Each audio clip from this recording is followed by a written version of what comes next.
Good evening, everyone. On behalf of the Mount Hood Park Association, I want to welcome you to our July 4th concert. My name is Myron Dittmer, and I'm president of the Mount Hood Park Association. I'd like to introduce some of our people from the board that are here right now. And let's see, Rosemary, my lovely wife, raise your hand. Yep. Let's see, Janine Venuti, where are you? Raise your hand. There you go. Passing out the, if you don't have a program, see Janine, because she's got the program for you. Also, let's see, Paul McQuillan, our treasurer. Paul? Yep. And Chris Walsh. Where are you, Chris? Are you still here? Oh, there you are. Okay, thanks a lot. Okay, and also I want to thank Bob Boisel, who is taping this for MMTV, and it'll be shown on the local cable channel from time to time as soon as he gets through with the production of it. Bob? Yep, thanks a lot.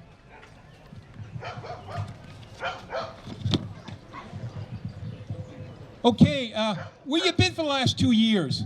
We missed you. Yeah, I know.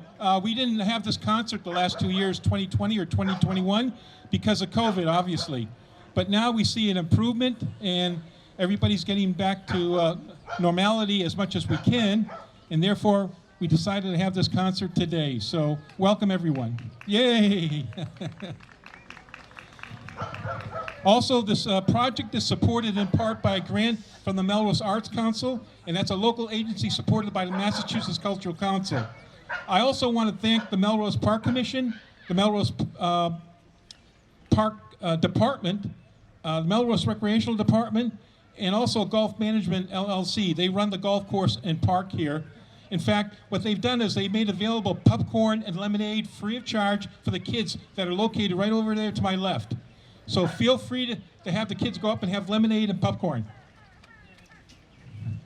Also, the restrooms are located behind the main hall inside. The only access will be through that door where the lemonade is. There's a door that leads up to the hall, and then you have to walk up the stairs, and then the restrooms are on the right-hand side. So if you want to use them, that's the door to go in. These other doors will be locked at some time, and probably in the next 30 minutes or so.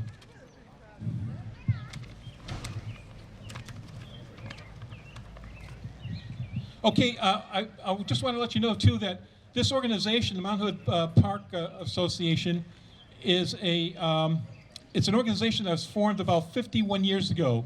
Back in the early 1970s, 71, the city was going to build a high school up at Mount Hood here, which required them to destroy tens of acres of parkland, which would change the configuration of this park immensely. So the neighborhood got up, and we fought that, and we won that battle, because they eventually built up a high school down in the Fellsway, as we all can see now. And then also, back in the 1980s, the park was in disrepair because the city couldn't afford to keep up the park. And that was a time of financial crisis for the city. They were thinking about cutting down the holes from 18 to 9, and then developing some of the land. And we fought that very, very strongly. In fact, we got together with the National Golf Association of Massachusetts, and they sat down with the city and decided to lease the responsibility for running the park and maintaining it to a golf association. And that's how it's been for the last, since that time. So every 5 or 6 years, the lease is up, and they have to put out another RFP, and hopefully we get another golf organization to come in and maintain the park. And it's been so lucrative for the city that the monies that comes in goes into what they call the Mount Hood Enterprise Fund. That fund is used to maintain the park, maintain the golf course, and maintain all 26 parks and fields in the city.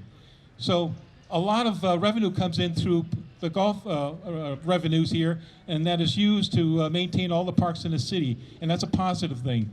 So the Park Association works with the city to make sure and control the development of the park so that it stays as it is for the future generations of Melrosians to enjoy. And for those who may not be that familiar with the park, it's 235 acres. We have 3 ponds. That's first pond there, second, third, and then there's a long pond further behind, further to my rear, probably half a mile away. And we have a tot lot. We have fishing. During the summertime, you can fish in the ponds. There's a wide-mouthed bass there. And then during the wintertime, you can ice skate on the pond, and you can come up here and do cross-country skiing.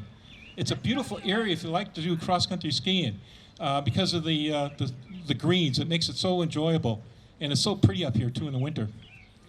Also, there's Slayton Tower, which is a 4-story tower, stone tower that you can access and go up, and you get a beautiful view of the Boston skyline, Revere Beach, and the White Mountains. Well, sometimes you can see the White Mountains, but you can see some of the mountains of New Hampshire. So if you have a chance, you can drive your car up, and as long as the gates are open, you can drive all the way up to the tower, park there, and walk up the tower and enjoy it. And if you can't make the walk up to the tower, you can just sit there and you can still see the sights, the skyline of Boston. It's a very pretty area. There's also picnic benches and regular benches on the way up so you can relax and have a picnic. So it's a wonderful opportunity to come up here and enjoy the beautiful venue here at Mount Hood. Okay, of course, today's the day that we celebrate the anniversary of the birth of our nation, 246 years. Imagine that, 246 years, that's how old the country is. Again, there are other empires and nations that are older than us. Certainly the Roman Empire, 500 years old, the Greeks, 350, the Egyptians, 3,000. So we're relatively young when you talk about how long a nation exists. And we hope we'll exist for a lot more years ahead. Okay, before we start the concert, the last song is Stars and Stripes, and that's when we ask the children to line up at one of the lights there, and we'll pass out the flags, and we'll have the children, while they're playing the Stars and Stripes, walk up and march around the lights here on a continuous basis until the end of the song. So it's a way of getting the children involved in the show. So I think they'll have a good time. For those of you who have seen this before, you know how much fun it is, the kids enjoy it, and they get a free flag on top of it. Again, thank you very much.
Thank you. Thank you so much for coming tonight to celebrate the 4th of July with us.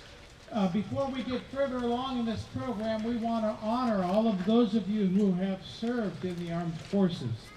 And so we're going to play a medley of all the service songs in the order of which that military branch was started. And if you or a family member are serving or have served in that branch, we invite you to stand up and be recognized as we play this armed service medley.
thank you, and thank to all of you who served to give us the liberties that we have today.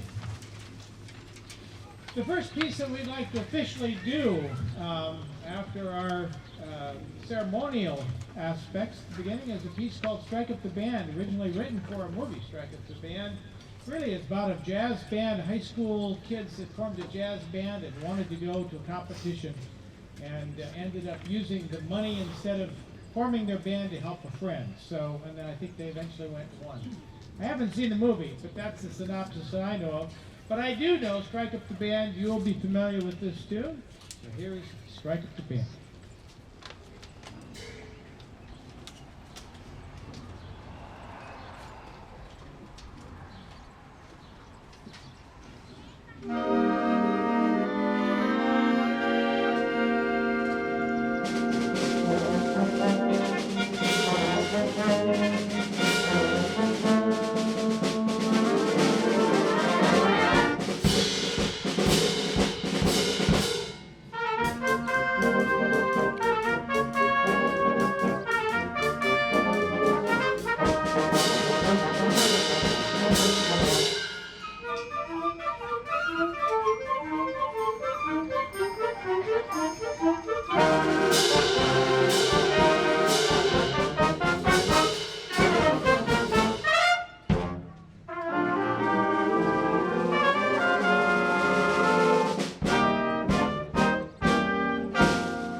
After World War II in 1950, they wanted to put together a tribute to the importance of the battles at sea, how important that was to winning World War II. And so they created a television series called Victory at Sea.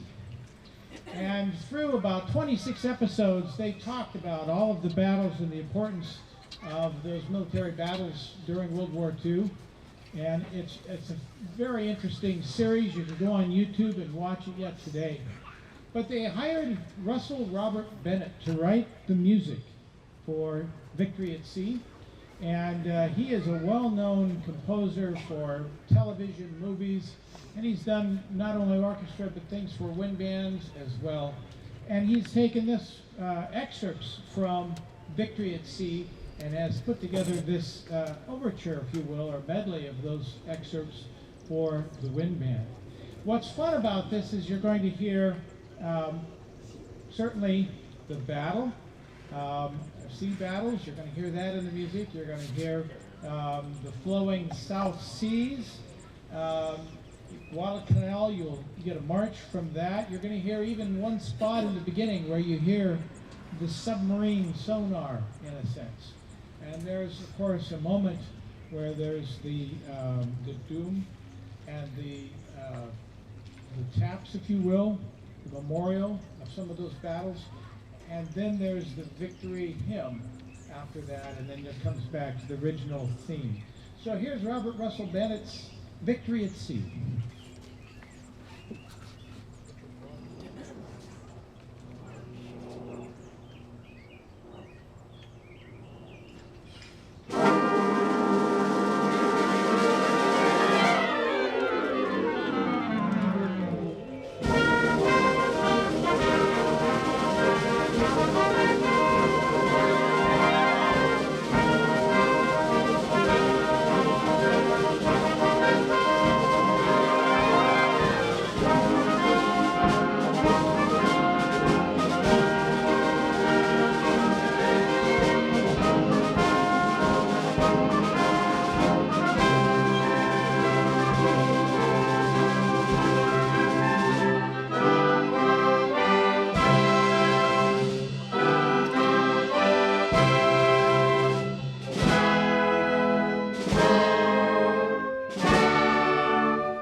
Victory at Sea by Richard Rogers, and Robert Russell Bennett was the transcriber of that.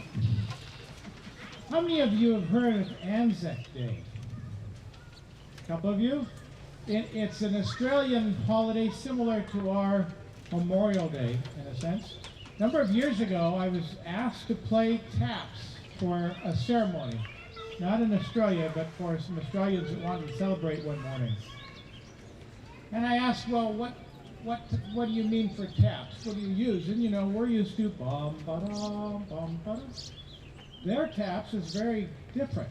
So I did a little research, and it's a beautiful, beautiful sound. And then I came across this piece, Abide With Me, which the arranger uses Australian taps at the very beginning, and you'll hear it throughout, and then he intersperses Abide With Me. I think it's a wonderful arrangement. I have a hymn tune that you're all familiar with, and you'll hear that bugle call, that taps, Australian taps, in Abide With Me.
This past year, we lost one of our great American songbook writers, Stephen Sondheim.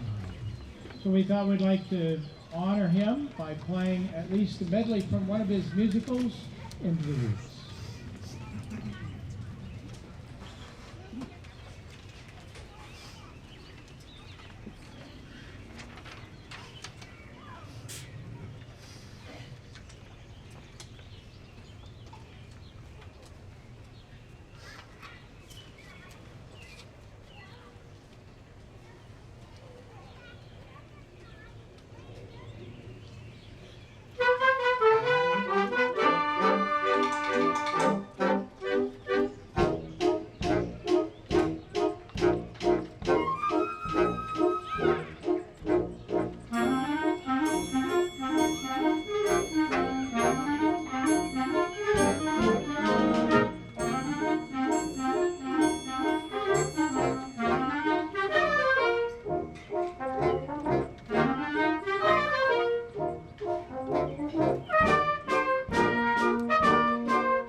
We're going to do one more number, and then we're going to take a short break. But we're going to leave you all pumped up and ready to go. This is the Circus Bee, some circus music. Hope you enjoyed. And then after this, we're going to take about a 5-minute break. While you stand up and stretch. Kids can get more popcorn or whatnot. So here is Circus Bee.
We'll be back with more in about 5 minutes.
That was Celebration by Randall Standridge.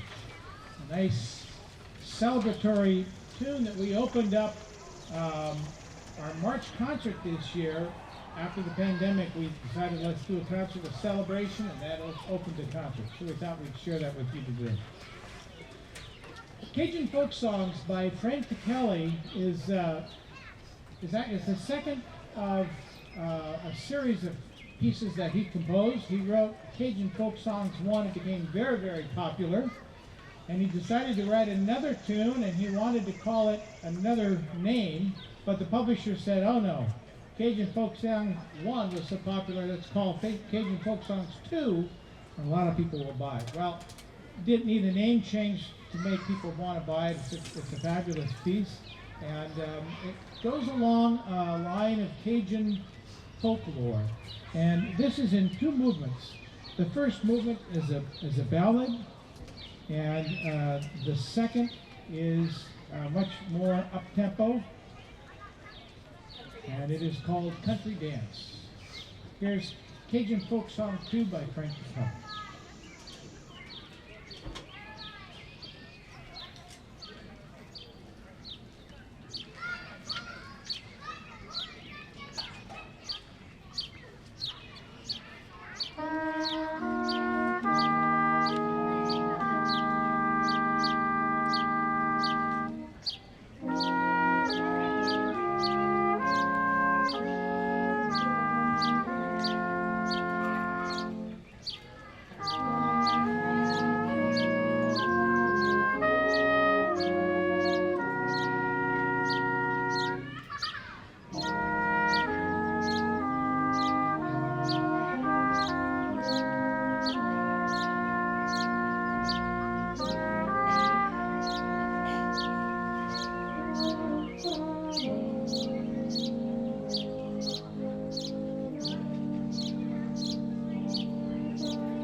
Thank you very much. Well, that sun is starting to go down, and we don't want to run out of sunlight. So we're going to go and pass through the next couple of numbers, and we're going to get to Duke Ellington and get a little jazz in this concert before we get to the end here.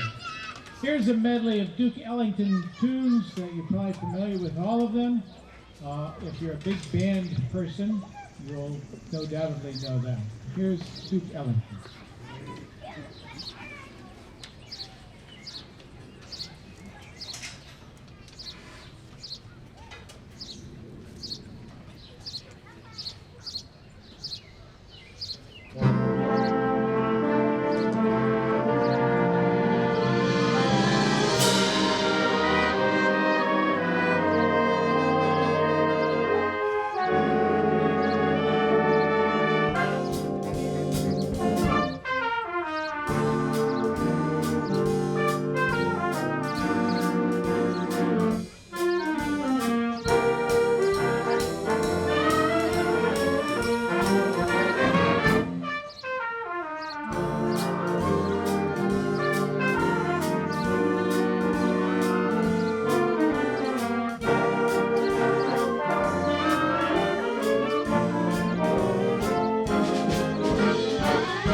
Thank you so much for coming tonight.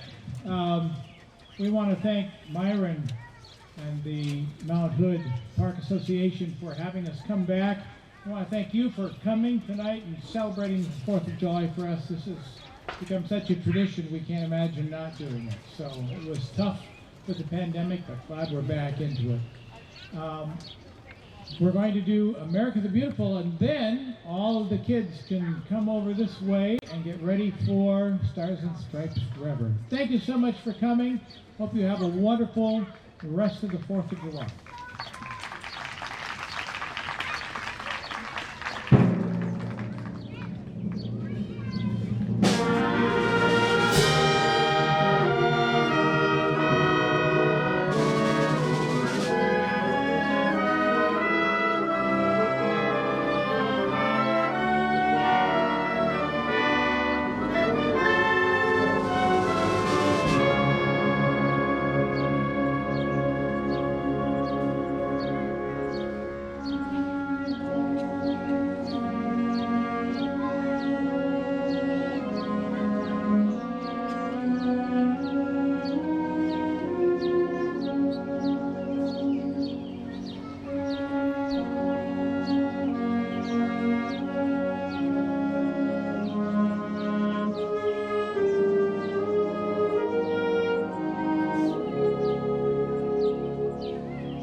See you next year. Thank you so much.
Scam artists are pretending to be IRS officials to get your money. They'll call, email, or text you, claiming you owe back taxes or there's a problem with your tax return. They even rig caller ID to make the call look official. They play on your fears. They threaten to take your driver's license or sue, arrest, or deport you. They want you to pay fast.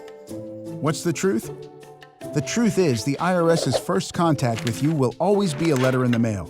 It's not a phone call, email, or text message.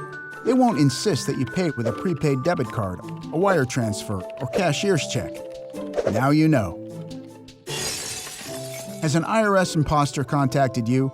Report it at ftc.gov/imposters. You can't turn your computer on or off. It's acting up, running slow, opening pages you didn't click, displaying pop-ups constantly. There's a good chance your computer's been hacked or infected with a virus and needs your help. Stop shopping, banking, and entering passwords online until your computer is cleaned and restored. It's inconvenient to be sure, but it's a necessary step to prevent the situation going from bad to worse, from hack to horrible. Update your security software. Install a new version from a reputable company. You can use your phone or another computer to check reviews of security software. Tech blogs and retail sites usually post them. Choose carefully. Scammers sometimes advertise security software that's malware in disguise. Make your decision. Get back online and download the software. If the security software finds malware, it flags it for you. Delete the suspicious files and restart your computer. If you're still having problems, contact your computer manufacturer or other tech support and find out what else you can do.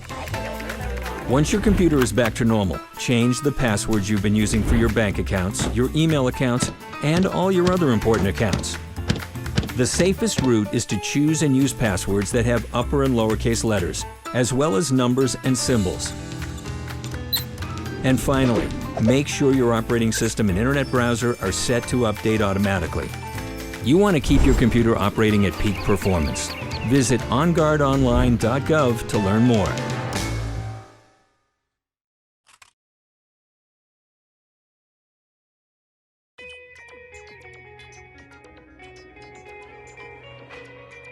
Every day, you hear about scammers, hackers, and thieves trying to use the internet to steal your money and your financial information. The fact is, you, me, we can foil many of their attempts. Every day, we do things to make it tough for bad guys to break into our homes and our cars. We can make it tougher for them to break into our computers, too. Here are some ways to foil a hacker and protect your financial information. Install security software on your computer. Well-known companies offer plenty of free options. Set the software to update automatically, so it can deal with any new security threats. While you're at it, set your operating system and web browser to update automatically too. If you're not sure how, use the help function and search for automatic updates. If you get a phone call, an email, a text, or a pop-up that says your computer has a virus or malware, don't buy the story or the security software they're selling. It could be a trick to get you to buy software that's worthless or even harmful. Treat your financial information like cash. It's a hot commodity. If someone asks for your financial information, say your social security, credit card, or bank account number, ask why they need it and how they're going to protect it. If you think you found a good deal online, but you aren't familiar with the company, dig a little deeper. A quick internet search with the name of the company and the word review or complaint can reveal a lot. Always look for a physical address and phone number too. That way you know who to contact if there's a problem. Don't provide your personal or financial information unless the website you're on is secure. If the URL doesn't start with HTTPS, don't enter your financial information. That S stands for secure. It means the information you're sending is encrypted and protected. Make your passwords count. They should be at least 10 characters and a mix of numbers, letters, and special characters. Don't use your name, birth date, or common words. Don't use the same password for several accounts, as tempting as that may be. If it's stolen, hackers can use it to access your other accounts. Keep your passwords in a secure place, and don't share them with anyone. Back up your computer files. For example, copy important files to an external hard drive on a regular basis. That way, if there's a problem with your computer, you won't lose everything. Life is online. Whether you live it using a smartphone, a tablet, a laptop, or a desktop, it's a good time to make computer security a habit. Find out more at onguardonline.gov, the federal government site to help you be safe, secure, and responsible online.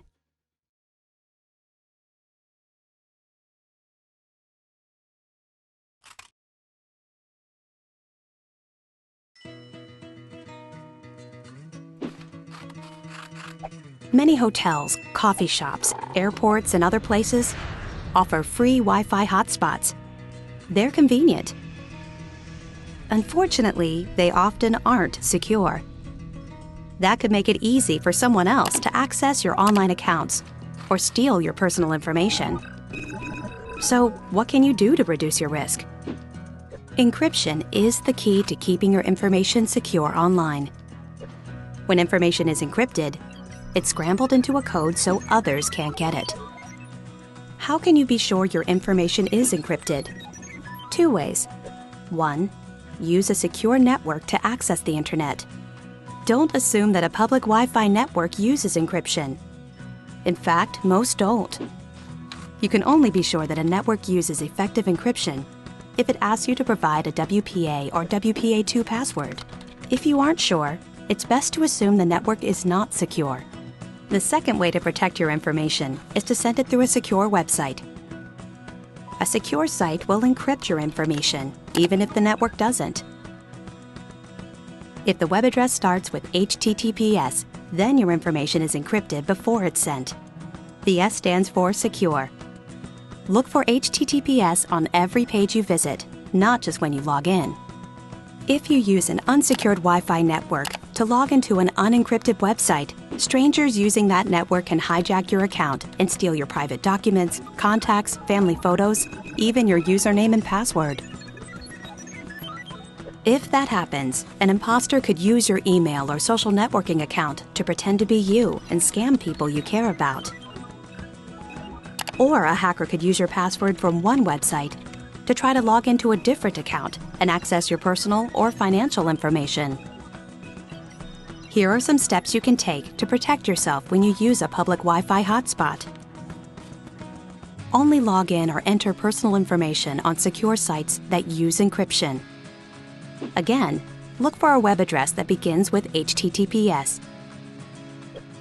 Don't use the same username and password for different sites. It could give someone who gains access to one of your accounts access to many of your accounts. Never email financial information, including credit card, social security, and checking account numbers, even if the network and website are secure. Don't stay permanently signed in to accounts. When you've finished using a site, log out. The bottom line, secure Wi-Fi hotspots require a password. Secure websites start with HTTPS. Remember, it's easy to find trusted information about computer security. Just visit onguardonline.gov, the federal government site to help you be safe, secure, and responsible online.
What are you looking for?